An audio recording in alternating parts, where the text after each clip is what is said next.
the South Salem Church of Christ for about a year now, a little over a year, as of last May, and grew up in the Seattle area. And actually, I've been here in the past for the youth lectureships that you guys do.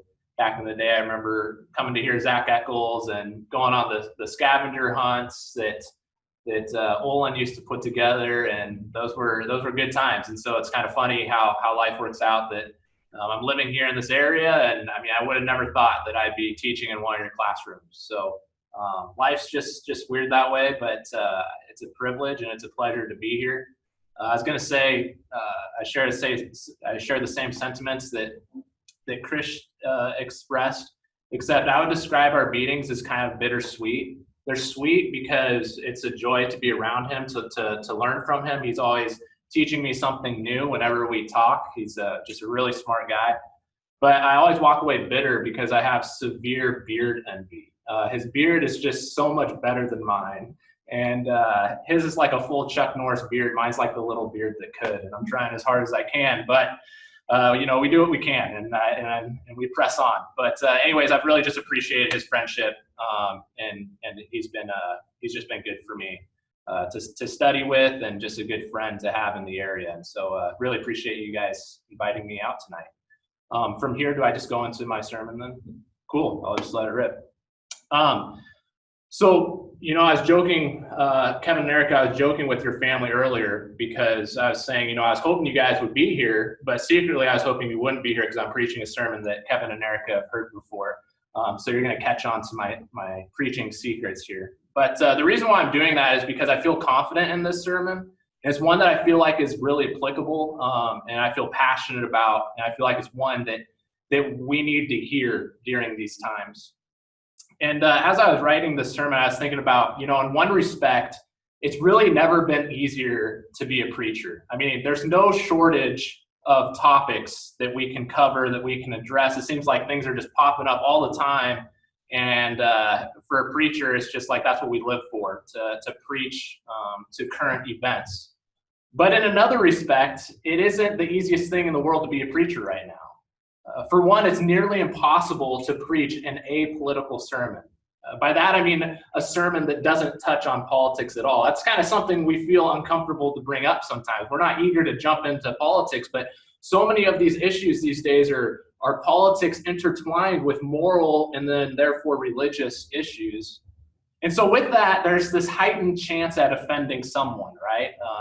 One side agrees with you, and the other side is just totally, they're offended, and you're stepping on people's toes.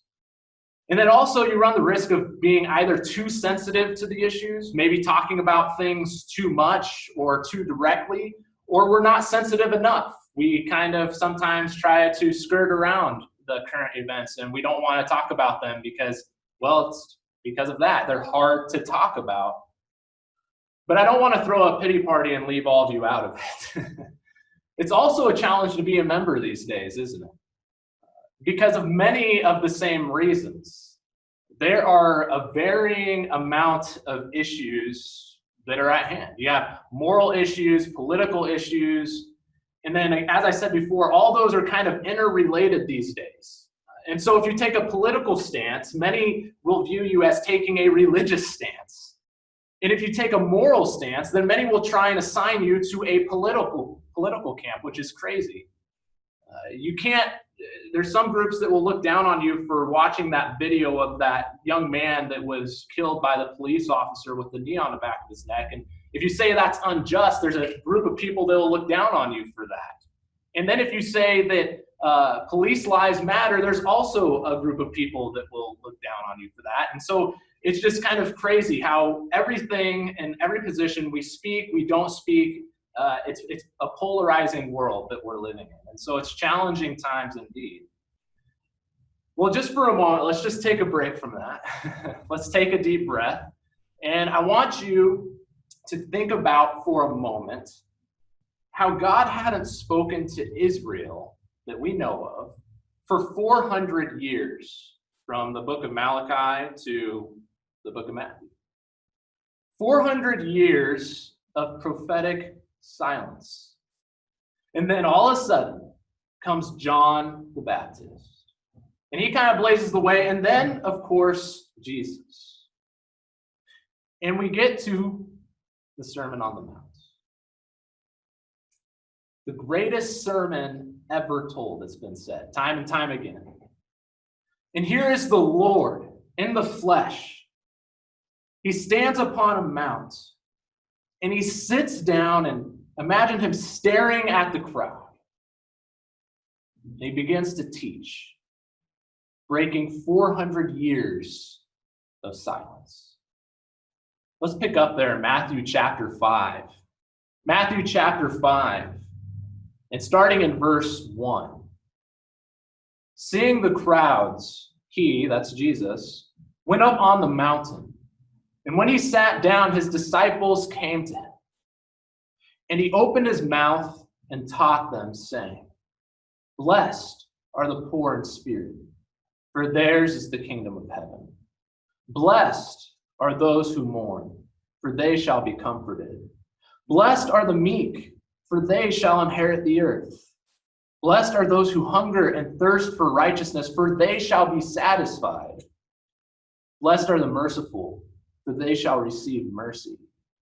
Blessed are the pure in heart, for they shall see God. Blessed are the peacemakers, for they shall be called sons of God. Blessed are those who are persecuted for righteousness' sake, for theirs is the kingdom of heaven. We could easily, and I'm sure one day Chris will, spend a lot of time just going through all those Beatitudes and talking about the Sermon on the Mount as a whole. But tonight I just want to discuss one of those Beatitudes. If we can pluck one out and look at one that is particularly applicable to us today. There's really this one major thing we must be. And if we are that thing, we're told that we will be sons of God. Imagine that. You have the Son of God telling us that we could be the Father's sons as well. Blessed are the peacemakers, for they shall be sons of God. It's amazing as you look at it that this idea of being a peacemaker, I don't find it surprising that it's the seventh beatitude. The way that Charles Spurgeon puts it, he says, it's as if we're starting to approach the perfect man. That mystery around the number 7, right? And it's this symbol for perfection, for completeness. And you look at the Beatitudes and you look at this, you have this image of a man that's building and building and building, and you get to that 7th Beatitude, and he's one that can make and bring about peace in the world that he interacts with. That's what the world needs right now. The world needs peace, doesn't it? And there's really no denying this. Before we really get into this idea of how the world needs peace, I first just want to talk about this idea of peace. When we think about the word peace, we often think about just absence of conflict. But the word really represented so much more than that. I mean, you think about today when you tell people to have a good day, you don't mean, hey, I hope nothing bad happens to you today. You want that person to have something happen to them that makes their day good. Now, it's not a one-for-one comparison. But the word peace is not simply the absence of conflict. I have up here on the screen 1 Kings chapter 4, verses 24 through 25. And you remember the days of Solomon. He takes over for King David. And in everything, it's really the height of Israel's history, isn't it? It says, for he had dominion over all the region west of the Euphrates, from Tifsa to Gaza, over all the kings west of the Euphrates. And he had peace on all sides around him. And Judah and Israel lived in safety, from Dan even to Beersheba. Every man under his vine and under his fig tree, all the days of Saul. You see that idea? There's peace all around them. And certainly it implies and includes that idea of absence of conflict. But notice what it goes on to say after that. Every man under his vine and under his fig tree. You have this picture not of just a man that that has an absence of conflict, but a man that is enjoying the good things of life, sitting under his own fig tree, enjoying God's creation. That's more than absence of conflict.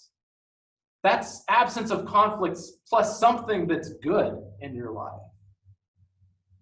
And so the word peace, maybe a word that I've heard used to kind of roughly translate that sometimes, is more like along the lines of tranquility. Absence of conflict, but life is good. There's something good being brought to life.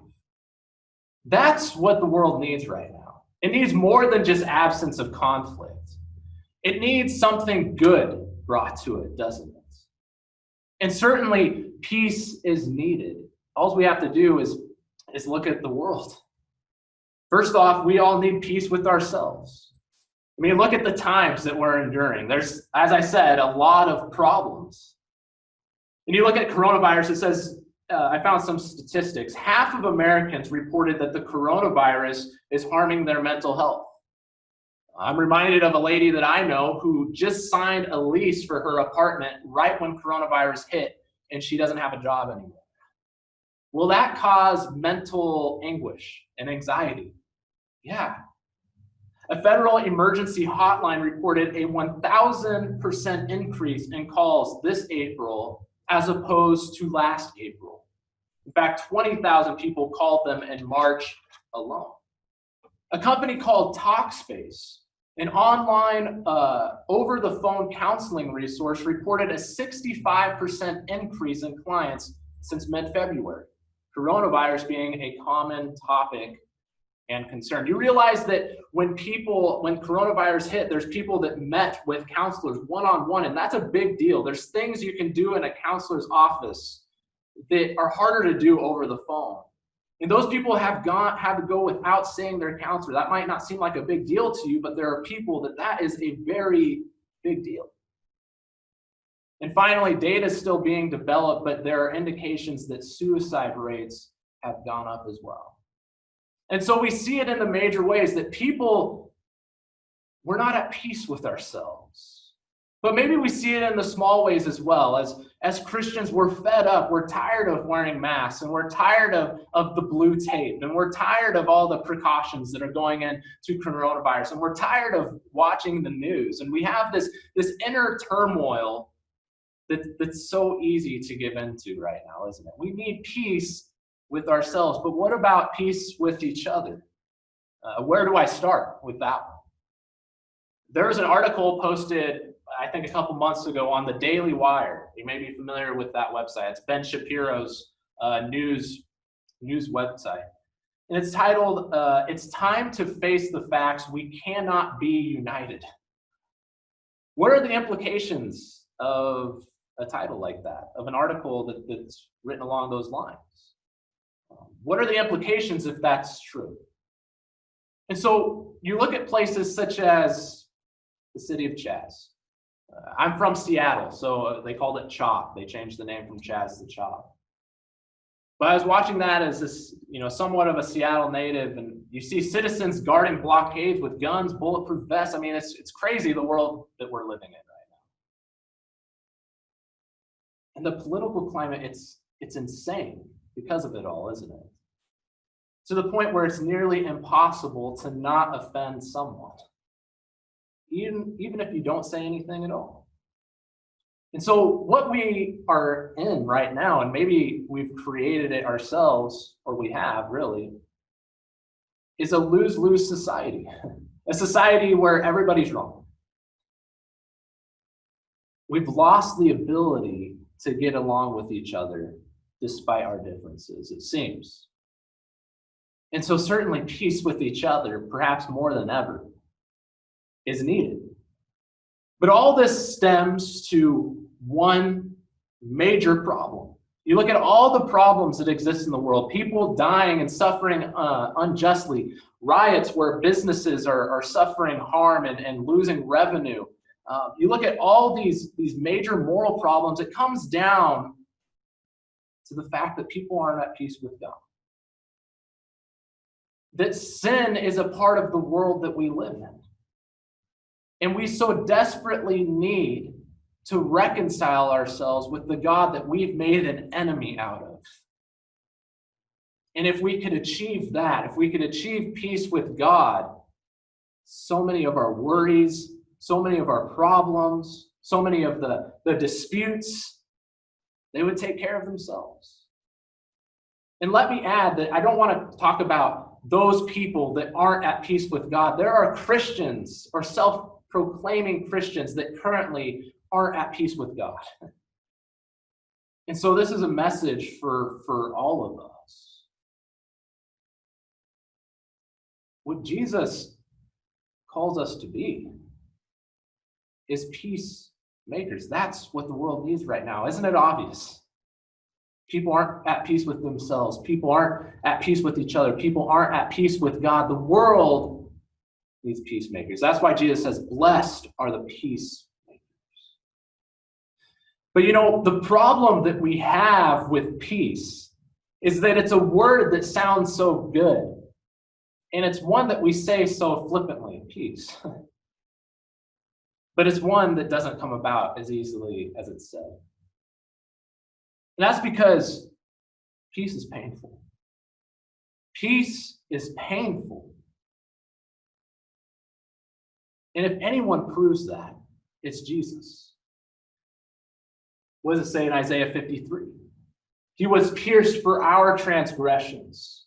He was crushed for our iniquities. Upon him was the chastisement that brought us peace. And with his wounds, we are healed.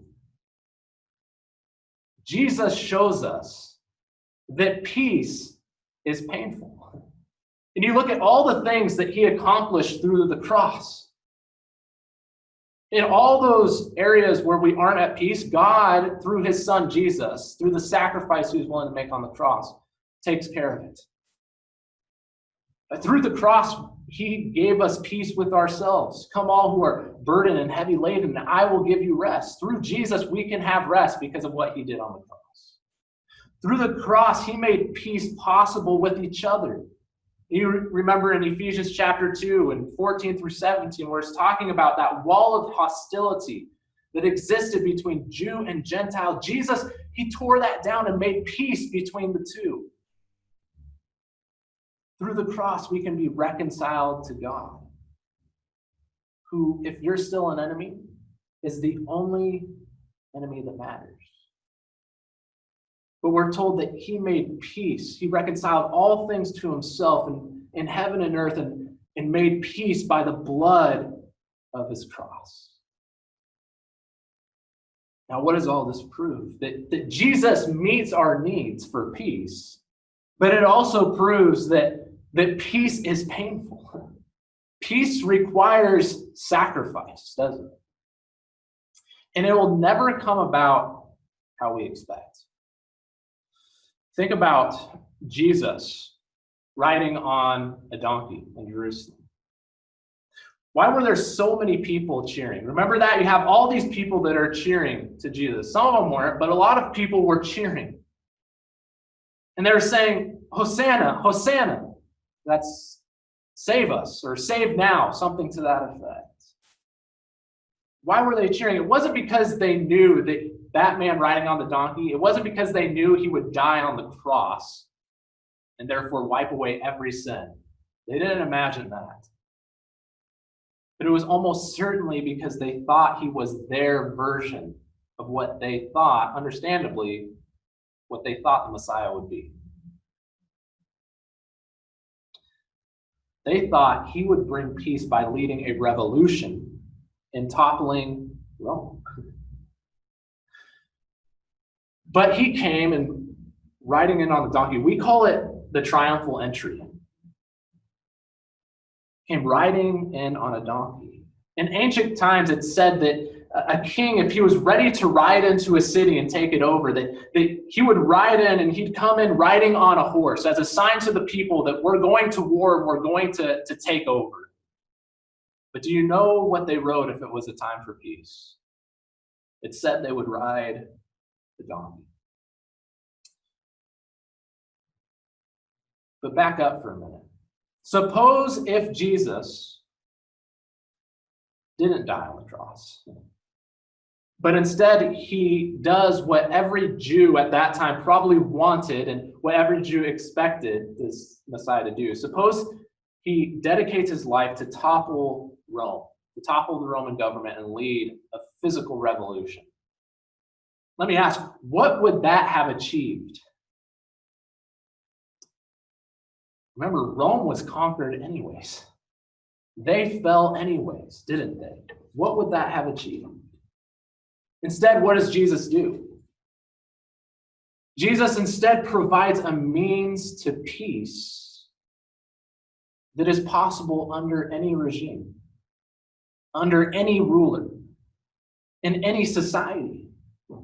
And that is a peace with God through the gospel, which is called the gospel of peace, by the way. And how did Jesus accomplish this? Did he have to be humiliated? Yes. Did he have to do something he didn't want to do? Yes. Did it cause him pain? Yes. Did he compromise his relationship with God the Father or truth itself? No. This peace is capable of penetrating any political climate. And I know that because this movement, this Christian movement, was born in perhaps one of the most extreme political climates there ever was historically. You had Jew, Gentile. You had Jews versus Rome. And yet what you had with the Christian movement was Jews and Gentiles coming together and subjecting themselves to one king.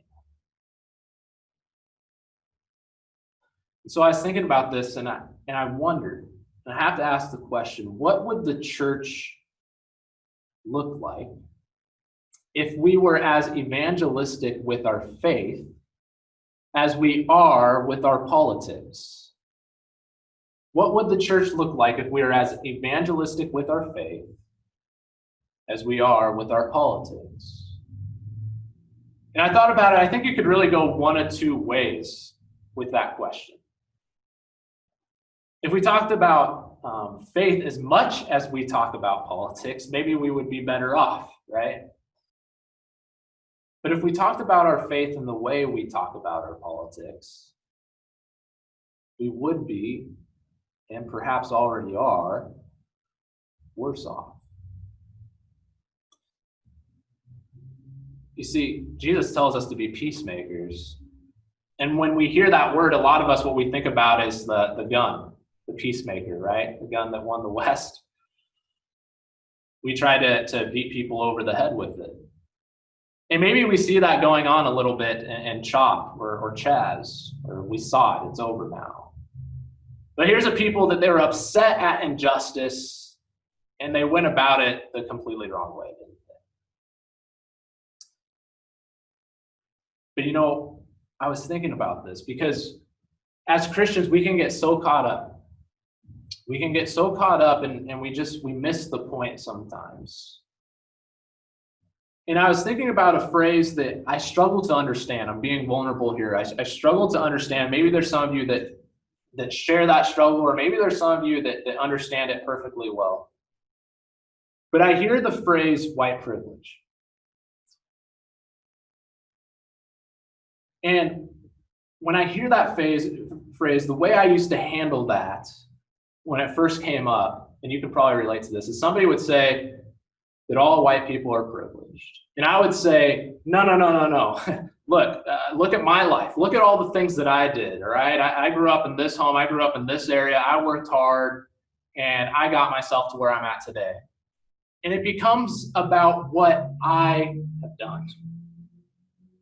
And when I think about that, I can't help but think about what God thinks as I'm arguing with somebody about how I'm not privileged. I think we go about handling that issue the wrong way. I think the best way to handle that is, I am privileged. And I don't know about, the color of my skin and all that, but one thing I know is I am privileged. And I'm blessed with every spiritual blessing in the heavenly places. And that's through Christ. I'm the most privileged person on the planet. And you can share with me in that privilege. Life isn't about going down every political dispute that we can have. We need to be pointing people to the gospel and to how Christ answers our need. We are all privileged in Christ, aren't we? And so when you look at it, again, we're called to be peacemakers. We're not called to be people that beat people over the head with it. But we're also not called peacekeepers. We're called peacemakers, aren't we? At the same time, I don't find it to be a coincidence that the seventh beatitude is followed by the eighth, which says we're blessed when persecuted for righteousness' sake. It's no secret that peace, it's a two-way street, isn't it? You cannot make peace with those who are unwilling to have it. But do we sometimes assume who those people are? Those people who are unwilling to have it? Do we sometimes judge a book by its cover and say, I could never get along with that guy or that lady? Is it sometimes an excuse not to pursue peace at all or even make an attempt? I think for me, it definitely is sometimes. We're called to be a people to pursue peace, to at least give it a shot. And so when we're called to make peace, I think that we all should have our nose buried in Romans chapter 12 these days. So if you could turn to Romans chapter 12. And we'll pick up in verse 14. Romans chapter 12 and verse 14. He starts off by saying, bless those who persecute you. Bless and do not curse them. I love how Paul has to say it twice. Like, listen to me closely. I said bless. Bless, not curse. Bless, right? Rejoice. And backing up for a minute, that's something you wish Paul would give a little bit more qualification to, right? Like, Paul, what about when somebody does this? Or what about when they do? Bless and do not curse them. Rejoice with those who rejoice. Weep with those who weep. There's a lot of things going on that we don't understand right now that maybe don't resonate with us.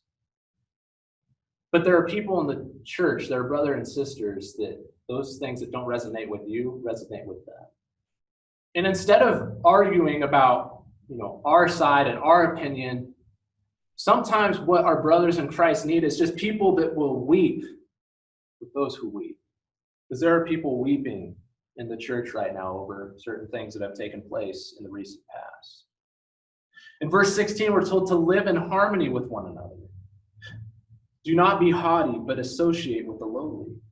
I love this one. Never be wise in your own sight. We all think we have the answers figured out right now, right? Like we got the corner on information right now. We know what's really going on behind the scenes. And you don't. We cannot afford to be wise in our own sights. 17 says, repay no one evil for evil, but give thought what to do what is honorable in the sight of all. The world is watching Christians right now. You realize that? And they would love to get us to trip up, to do something dishonorable in the sight of all. But we are to think about our actions, think about our words before we do anything, so that we can do what is honorable in the sight of all. It's so easy just to put our thoughts out there on social media, or just to have words slip out of our mouth. And we say, well, I'm just a person that speaks what's on our mind. Sometimes we just can't be that person. We need to stop speaking what's on our mind and give thought to what is honorable in the sight of all. And sometimes that means what we say. But here's the kicker in verse 18.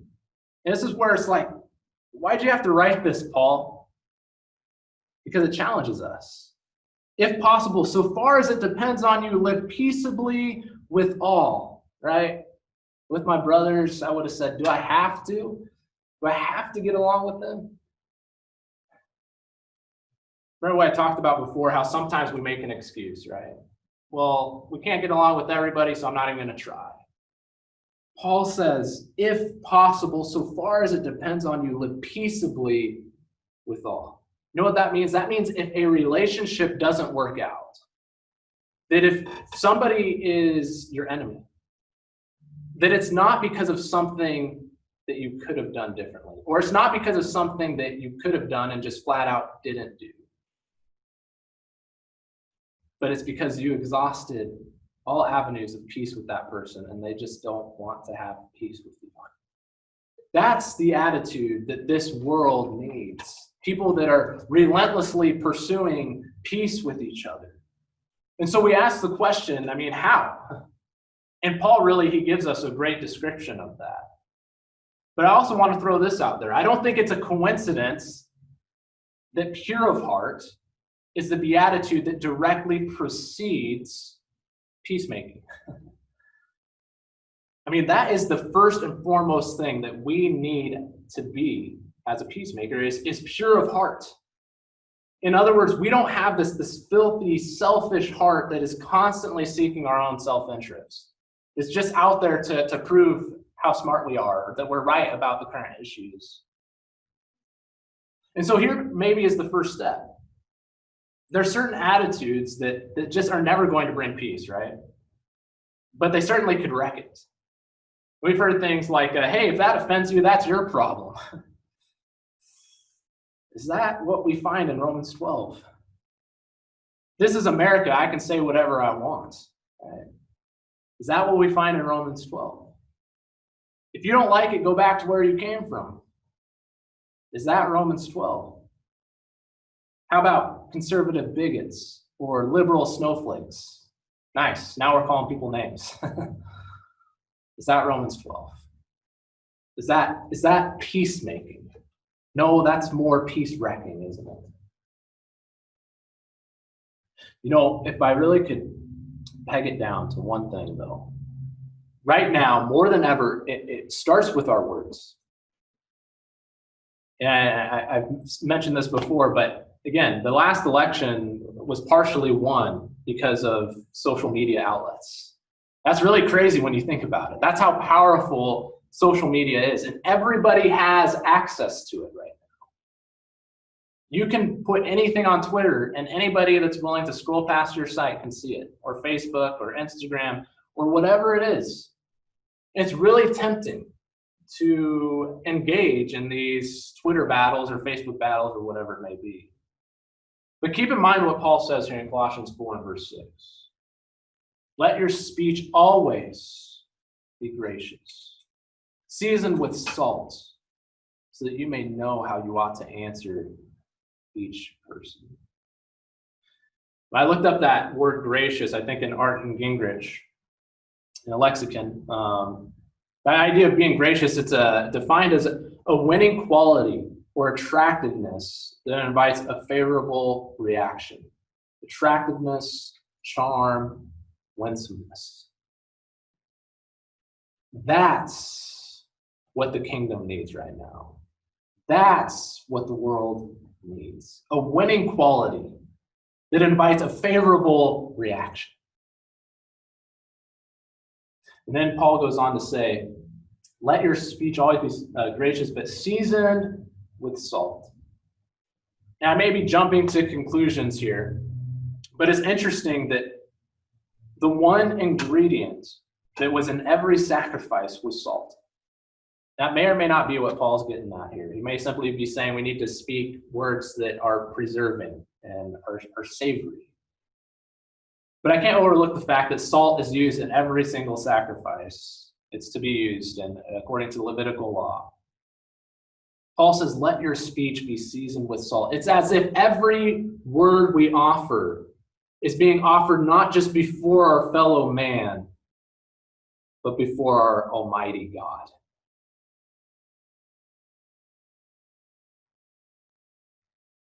Let your speech be seasoned with salt. Because there's a microphone in front of your face every time you get on social media. And you're not just offering your words before people, but God is saying those words as well. I just want to close with a proverb. Proverbs chapter 16 and verse 7. When a man's ways please the Lord, he makes even his enemies to be at peace with him. We can work on all those things. But what it comes down to is being in a right relationship with God. That's what all this ties back to, is being in a right relationship with God. We're told in the Proverbs that if we do that, he makes even his enemies to be at peace with him. That's what it's going to take to be peacemakers. And again, we're told that if we are peacemakers, that we will be called sons of God. It doesn't get any better than that. That's what I have for you this evening. I guess I'll let Chris take over or unmute people. And if you have comments or thoughts or questions or whatever it may be, we can do that this time.